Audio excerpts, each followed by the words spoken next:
माननीय नेता प्रतिपक्ष बोलिए।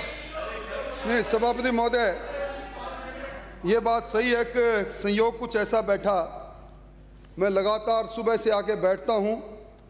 जब मैंने देखा कि इस बिल पर बहस प्रारंभ हो रही है और मेरा नाम 16वें नंबर पर है, तो मैं सोच रहा था, बीच में जब मैंने नाम सिरोही से आने वाले मान्य सदस्य को देखा और मैं सोच रहा था कि विश्वविद्यालय पर ये अपने गंभीर रूप से चिंतन करेंगे, गंभीर रूप से कुछ बात कहेंगे, पर मुझे पहली बार मालूम पड़ा सभापति महोदय ये भी पढ़ लिख के नहीं आते हैं।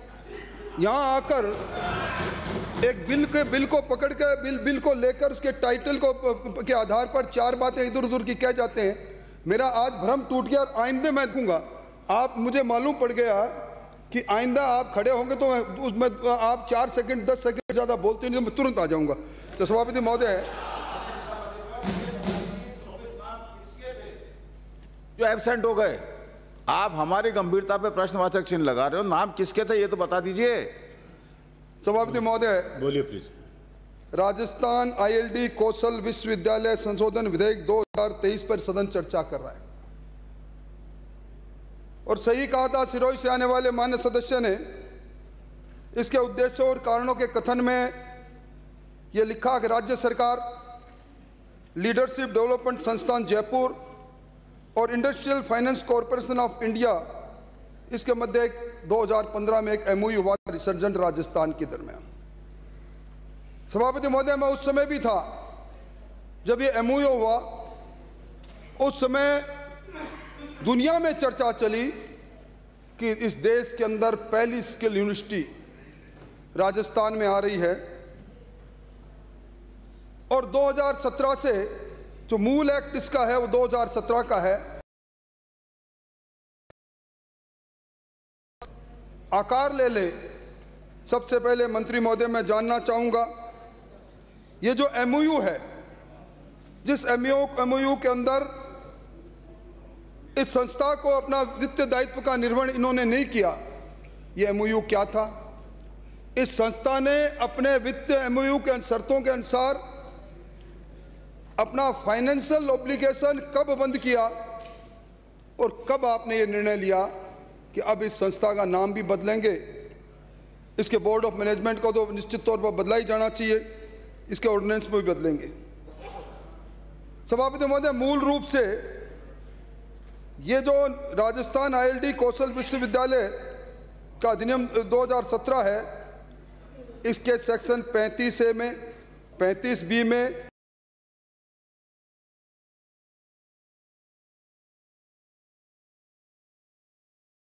हैं और उसके पीछे सरकार कुछ ऑर्डिनेंसेस बदलना चाहती है, कुछ ट्रांजिटरी प्रोविजन उसको बदलना चाहती है।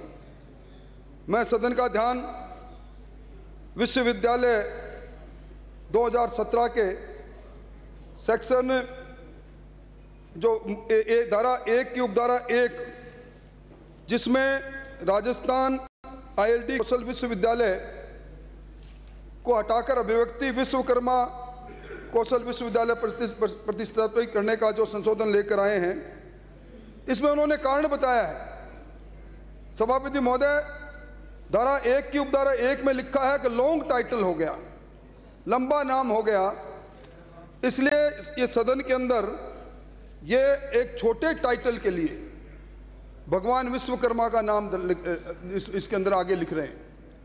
मंत्री महोदय, ये देवी देवताओं का देश है। 33 करोड़ देवी देवताओं को हम मानते हैं। ऋग्वेद के अंदर इस बात का वर्णन है कि सृष्टि के रचयिता ब्रह्मा जी थे। ब्रह्मा जी के पुत्र शिल्प शास्त्र के आदि पुरुष वासुदेव जी थे और वासुदेव जी के पुत्र भगवान विश्वकर्मा थे। आप उनके नाम को सिर्फ इसलिए इंसल्ट कर रहे हैं, इसलिए जोड़ रहे हैं कि पहले विश्वविद्यालय का नाम लॉन्ग टाइटल था। मैं समझता हूं ये भावनाओं का मामला है। हमें भगवान के नाम को, अगर आप ये कहते, हम इस नाम के लेके उद्देश्य और कारणों के कथन में कहते हैं, सेक्शन 1 के सेक्शन डी में जो आपने कहा, उसमें आप ये कहते कि भगवान विश्वकर्मा शिल्प कला के अंदर हमारी धार्मिक ग्रंथों के अंदर उनकी मान्यता, उनकी परंपराएं, उनकी पूजा करते हैं लोग, इसलिए नाम जोड़ते हैं, तो मुझे अच्छा लगता। और मैं समझता हूं कि जैसा आपने सेक्शन 2(3) में कहा, इस प्रकार का कृत्य ये एक तरह से जाने अनजाने ये भावनाओं का देश है, भावनात्मक धार्मिक भावनाओं का देश है। आप अपमान करने की जो बात कर रहे हो वो नहीं करनी चाहिए। और ये जो जिस तरह मैंने कहा कि लीडरशिप डेवलपमेंट संस्था जयपुर और इंडस्ट्रियल फाइनेंशियल कॉरपोरेशन इंडिया के मध्य 2015 में रिसर्जन राजस्थान के दरमियान जो MOU हुआ था, उस MOU में जो ऑब्लिगेशंस थे अलग अलग, उस ऑब्लिगेशन की पालना किस जगह क्यों नहीं हुई? सभापति महोदय, उच्च शिक्षा ये हमारे उन लोगों को तैयार करती है जो शिक्षा के क्षेत्र में उत्कृष्ट अपनी मेहनत से और जो अति बुद्धिमत्ता के नाम पर आगे बढ़ते हैं। परंतु आजकल विश्वविद्यालय खोल देना, और सभापति में मैं एक जगह पढ़ रहा था, हमारा उच्च शिक्षा का तंत्र दुनिया का तीसरा सबसे बड़ा तंत्र है। हमसे आगे अमेरिका और चीन है। और मैं समझता हूं, इसीलिए मैं धन्यवाद देना चाहूंगा इस सदन के माध्यम से देश के प्रधानमंत्री जी को। अब तक उच्च शिक्षा के अंदर विश्वविद्यालयों के लिए, उच्च शिक्षा संस्थाओं के लिए सबसे बड़ा बजटीय प्रावधान 2023-24 में हुआ, 1,61,000 करोड़ का प्रावधान हुआ। और हमारी नई शिक्षा नीति भी आई, उसका भी एक उद्देश्य था। पर मैं निवेदन करना चाहूंगा, 2017 के बाद जो स्थिति रही इस विश्वविद्यालय की, मंत्री महोदय, उस स्थिति पर भी निश्चित तौर पर आपको गौर करना चाहिए। फाइनेंशियल ऑब्लिगेशन किसी ने नहीं किया। हम उस नए ऑर्डिनेंस के लिए नए नामांकन के साथ एक संशोधन विधेयक लेकर आ गए। निश्चित तौर पर आना ही चाहिए, उसमें कोई, मैं उस पर ऐतराज भी नहीं करता। पर क्या कारण है कि आज इस विश्वविद्यालय से मात्र 3,000 विद्यार्थी जुड़े हुए हैं? पिछले 3 सत्रों में परीक्षा ही समय पर नहीं, विद्यार्थियों के एडमिशन समय पर नहीं, और इस ILT के साथ पिछले 2 सत्रों से जिन कॉलेजों का एफिलिएशन होना चाहिए था, पहले 3 सत्र पहले 150 कॉलेज एफिलिएशन के लिए आवेदन कर रहे थे, आज वो उनमें से आधे भाग खड़े हुए 75 रह गए। तो मैं समझता हूं, आज बिना सेमेस्टर के विद्यार्थी जब प्रमोट किए जाते हैं, बिना परीक्षा के प्रमोट किए जाते हैं, तो हमें आज इसमें की चर्चा सदन में हो रही है। निश्चित तौर पर इस बात का मंथन और चिंतन भी होना चाहिए। विश्वविद्यालय खोलते हैं, हमारे समय में भी खोले, और आपने तो कमाल ही कर दिया।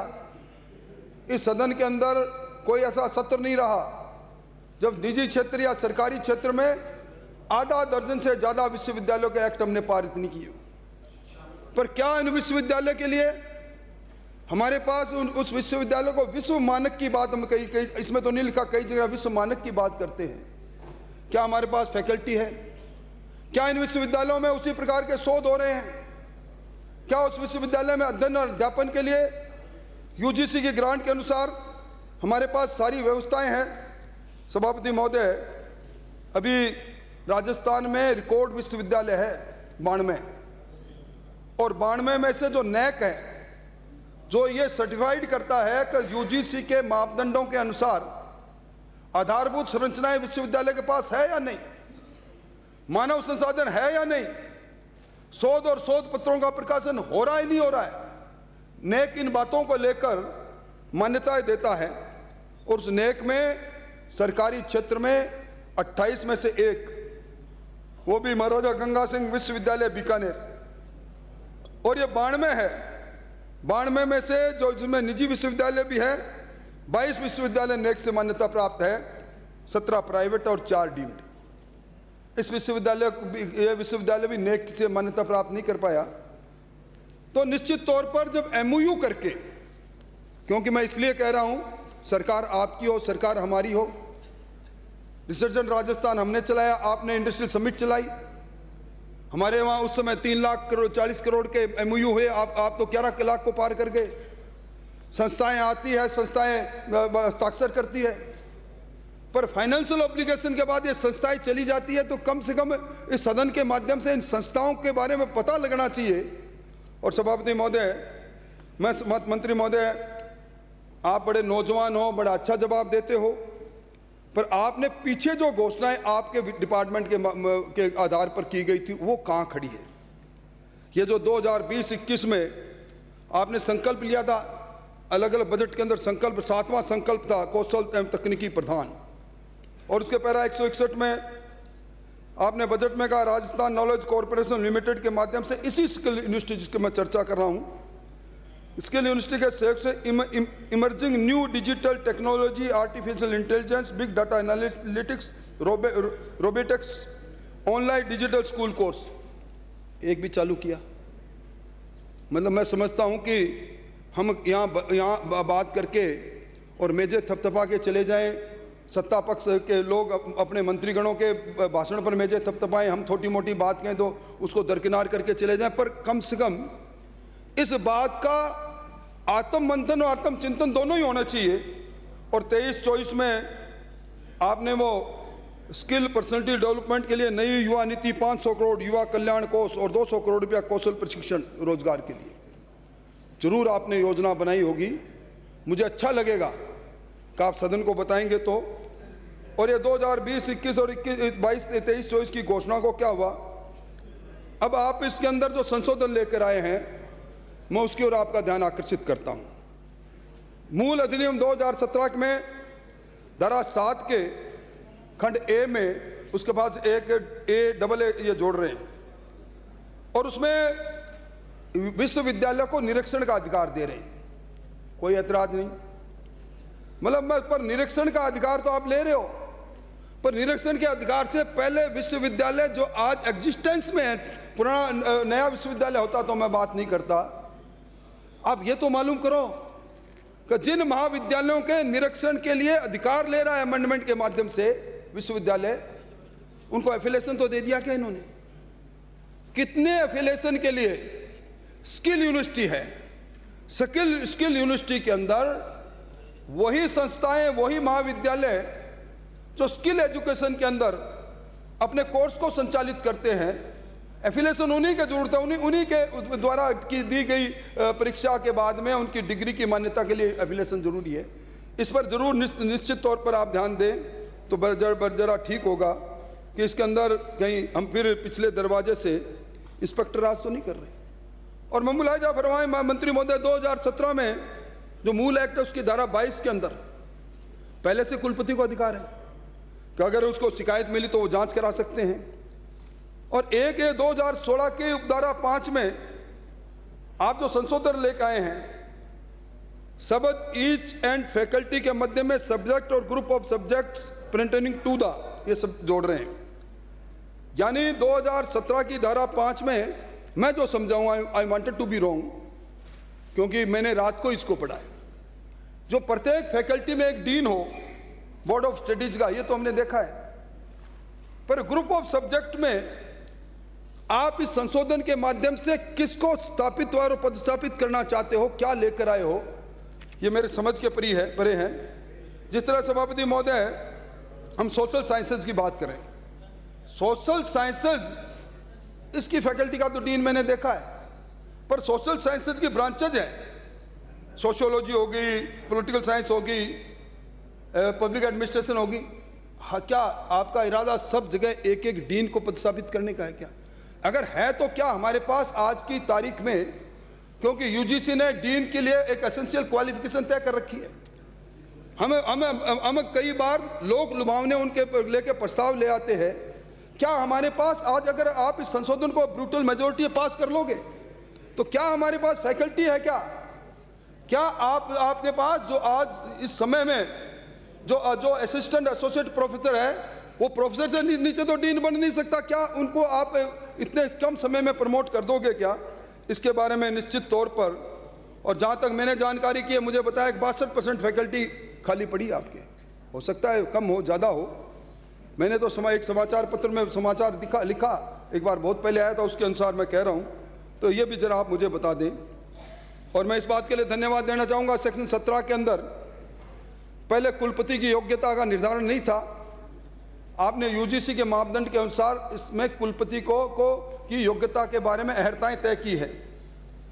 और पर सेक्शन 21(1) में कुलपति की जो सिलेक्शन कमेटी थी उसकी जगह आप सर्च कमेटी का प्रस्ताव लेकर आए हैं, और सर्च कमेटी में आप राज्य सरकार द्वारा नामित व्यक्ति, कोई परिभाषित नहीं किया, राज्य सरकार मुझे नामित कर दे सभापति महोदय, मैं क्या जानूं, काला अक्षर भैंस बराबर कह दूंगा, यही ठीक है।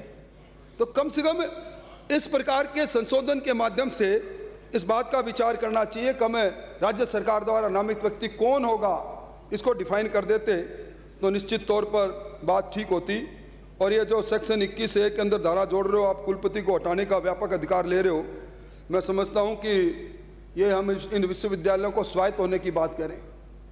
इस विश्वविद्यालय ने इस राजस्थान विधानसभा को कई मंत्री दिए, एक मंत्री तो मेरे सामने विराजे हैं, एक मंत्री जी को आप बहुत अच्छा काम कर रहे थे, उनको आपने उतार दिया, दूसरी बात है बोल है। पर हम हमेशा ने विश्वविद्यालय की स्वायत्तता की बात कही, हमने विश्वविद्यालय की ऑटोनॉमी की बात कही। सरकार को व्यापक अधिकार दे दोगे, सरकार विश्वविद्यालय में कुलपतियों को ताश के पत्तों की तरह बदलती चली जाएगी, तो हमें उच्चतम शिक्षा के साथ खिलवाड़ करेंगे। इसलिए मंत्री महोदय, मैं चाहूँगा कि आप इसको जनमत के लिए जाने के लिए प्रचारित करें ताकि सारी बातें सामने आ जाए। और हमने जो आज बात कही है, अगर ये मेरे को 2 दिन 4 दिन पहले सर्कुलेट हो जाता तो और इसको पढ़कर आते, पर मेरी निजी जानकारी में जो बातें थी मैंने आपके सामने रखी है। बहुत बहुत धन्यवाद। माननीय मंत्री महोदय।